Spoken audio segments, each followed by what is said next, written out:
I farm up here where the blue dot is, in between Dalhart and Cactus. Here's some of the elevations up there. Texons, just to show you how things work. The house is 3815. The Texon's 4678. Dalhart's 3980. Spearman 31. Stratford is 3694, and Follett. There's a big drop across there. You get to over in here, they had a pretty good year out on the edge. They didn't have much rain at the first this last fall. When everybody got drowned out. Along here, Kelly said he didn't have much rain down there. But later on, they had a pretty good rain, in July, and they had pretty good crops out on the west side and up in here. In my area, it was like ground zero, like where that little blue dot, we had heat and we couldn't keep up with anything. Yields were way off. Anyway, that's pretty good corn growing area here, but the water's running out. In the Dallam and Hartley, it's dropping pretty fast. And in Sherman and Moore, it's not as bad, and then you get your deeper water over here. But we can grow pretty good corn, and it's not as good over here, but that takes a little more water to grow in this hotter area over here.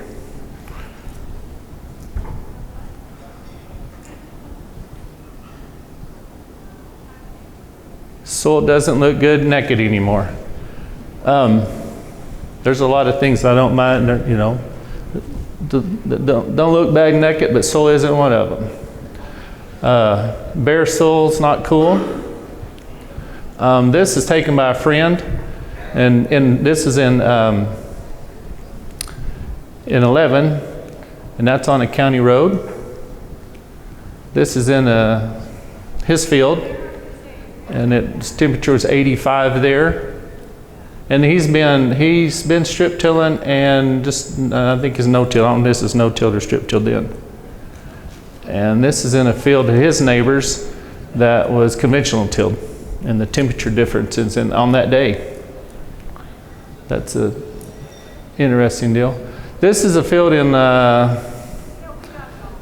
11 we was planting. It was Milo stubble and the previous crop was corn before the Milo, and we're planting into this one. That's like perfect in my world right there. If everything looked like that.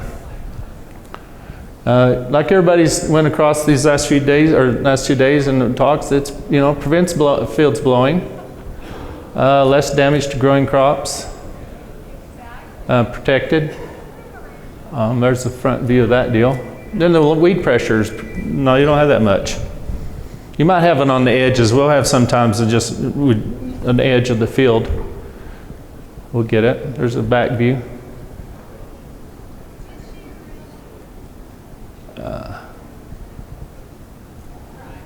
There's that field that was planted in later on in the fall. And then we had pretty good yields. We had better yields in 2011 than we did this last year. We were 147 average this last year. That field probably made almost 200.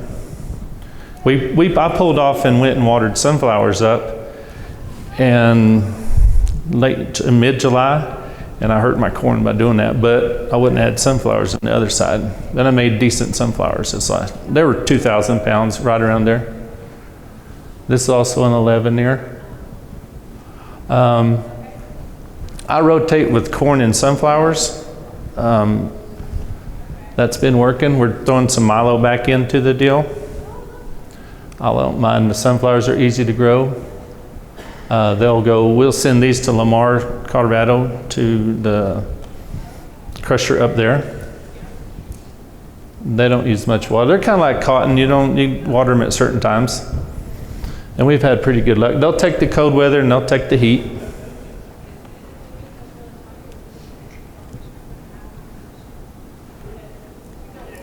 This is planting some, I don't know what year that was, but we planted straight into some CRP, planted some corn. So it was kind of rough in there because it blew early on when they put it in the CRP, but that's what it looks like in front. It turned out pretty good on that deal. That's what it is when up. I don't have a picture later. A little bindweed showed up in that field. Didn't bother too much. I have a Stalk stomper to help keep the tires keep them from getting poked up or tore up by stubble. It's not a very expensive one.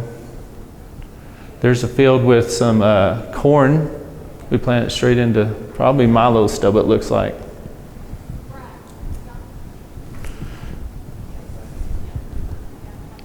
There's another one. That's like perfect in my world right there. All that trash in there. There's a pivot track in the field. They had a 7-tower sprinkler on there. They moved it and put an 8. And that sprinkler had 360 gallons on it. I planted that corn at 22,000. This is an 18. It made like 168 on that field. And that's in a pretty rough, it's real cleachy. That's what it looks like there.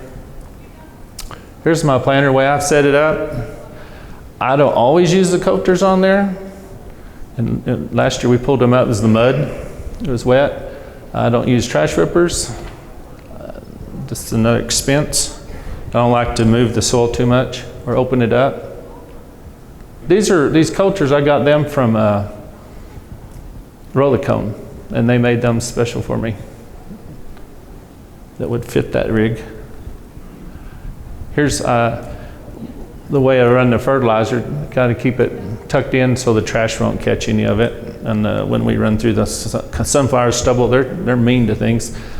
And cotton's worse, but we tuck it in there, make it trash resistant.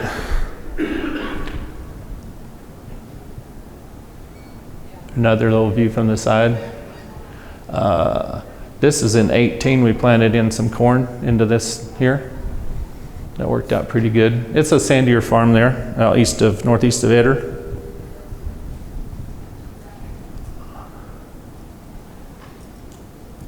It turned out, it wasn't the greatest, but it was made about 180. That's a half miler with 1,200 gallons on it.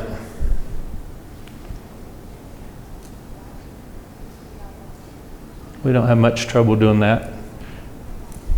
Here's the field in the fall of 18. That field we planted into. All the stubble here. This farm here, there's the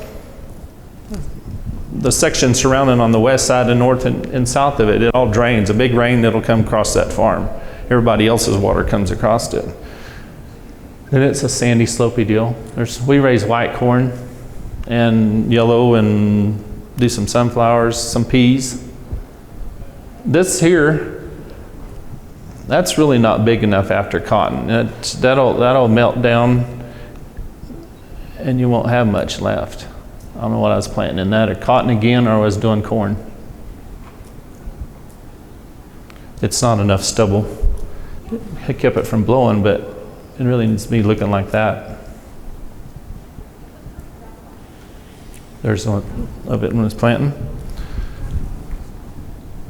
There's some Milo after some held out cotton. The other side over here, on the east side over here, that was cotton. This other half of it got wiped out by hail.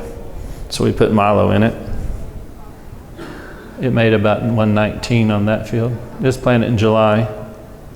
Here's Friends again, shads. He's right next to Dalhart on the east side, and he planted some cotton in his stalks. I think that made 2.5 that year.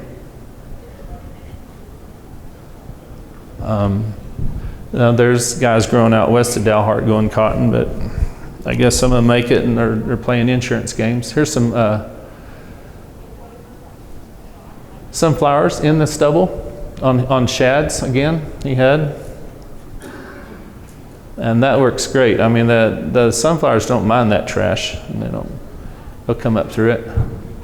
Here's another one of shads that shows I think this is out west of Dalhart, where he had missed a spot and how the wheat protected the corn. You can see the difference here.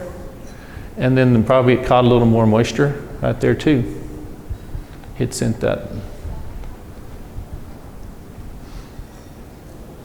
Here is, I flew 100 pounds of rye mix, Trillicae rye mix into the corn in September of this last fall.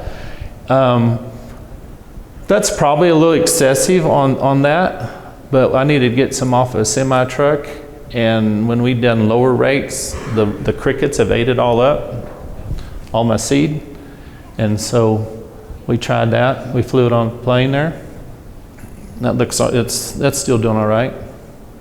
I did some sunflowers too at the same time. That turned out pretty good. I wish I would have done them all that way. Here's an interseeder I bought. It's got 2 rows at 10 inches apart. I've done this when we drilled one year, we knocked all of our corn stalks down to put rye in and our sunflower stalks, and it blew. It didn't rain. We couldn't start sprinklers. It's too cold to run long. So I got this little rig. Here's what it looked like last spring in some sunflower stubble. It worked fairly decent. I wish I would have put rye in there instead of barley. It seems like the barley and the oats dry out stuff. That's no scientific deal about that, but it just seems like it dries out to me more than you can get re-wet it quicker with the rye. Here's my natural insects control here. Found a bat when I was checking nozzles. There. Kind of freaked me out when I hit him. Here's some rhizal sheaths on some of this is a couple years ago, on the rye. There's even the little one had it on there, the little seedling. Here's some in the fall, or fall right here. That was some of the rye flew into corn stalks. And if you look, I don't know, there's another one. It's a pretty neat deal. It makes sure your soil's working or something, your microbes are all working right.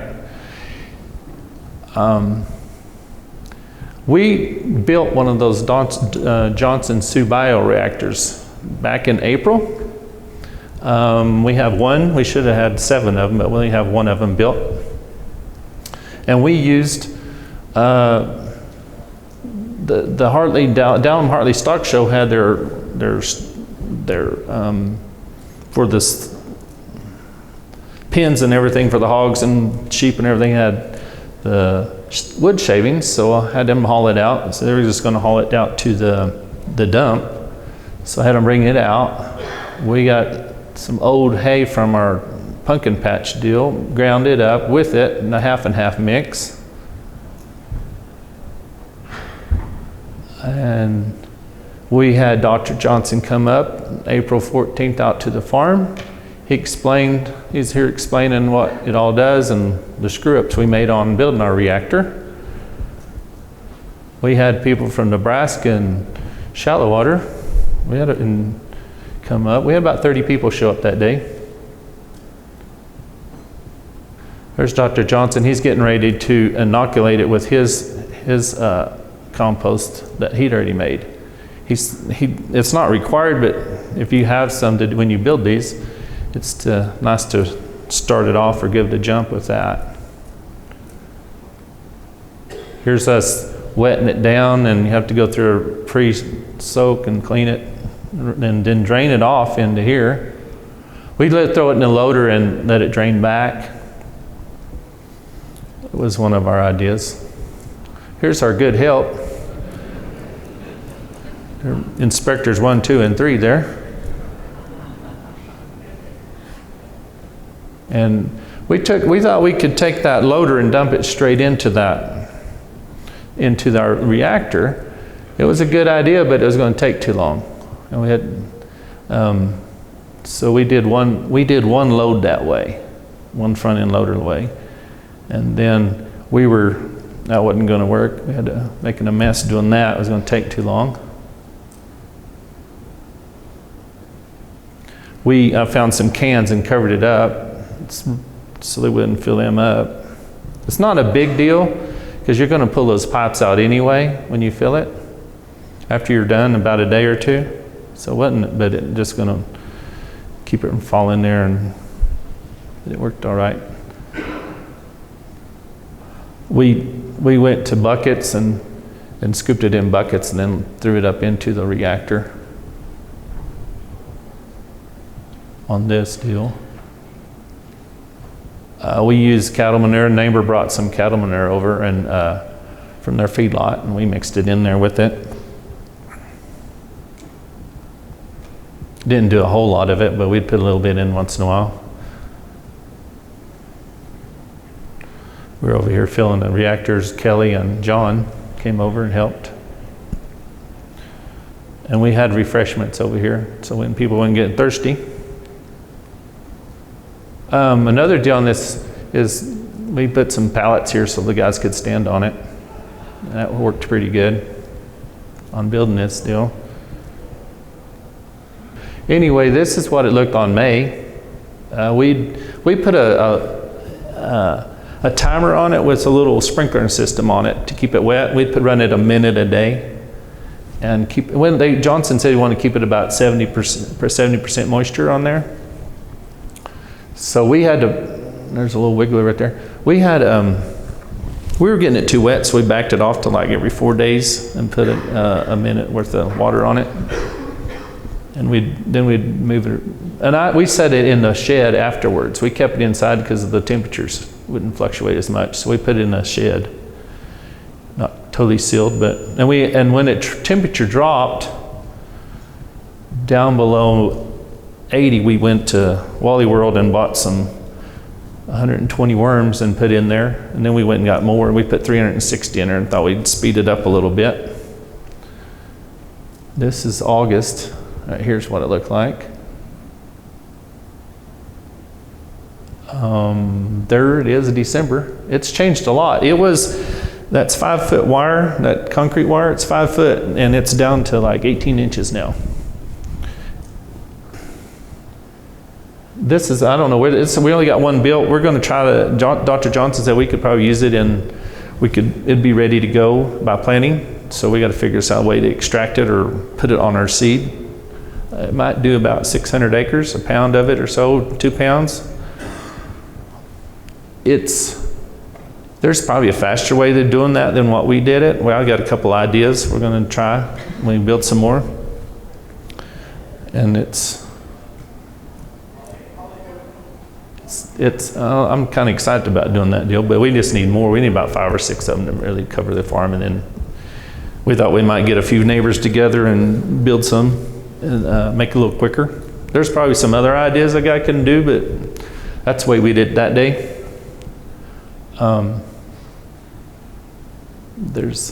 I don't know, that's kind of a neat deal.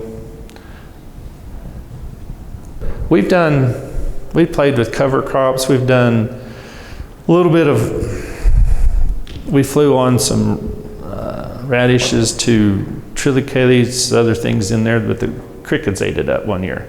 Then we have them pretty bad. I don't know if it's just because of the trash or what. We have them, we got a lot of them. So we've tried different things. We're not got it totally figured out, but I think we're working on it. And sometimes you're out there wandering all the fields and wondering why heck you're watering with that good water, and it's like, well, we just put it to grass and put buffalo on there and be done with it. Go back to nature. But we'll fight it. We're just on the edge of where the water is, and it's I think 5 to 10 years in Dallam and Hartley, there's not going to be much water. It'd be like this down in here, or Hereford or whatever, Millshoe. It's getting kind of rough in there.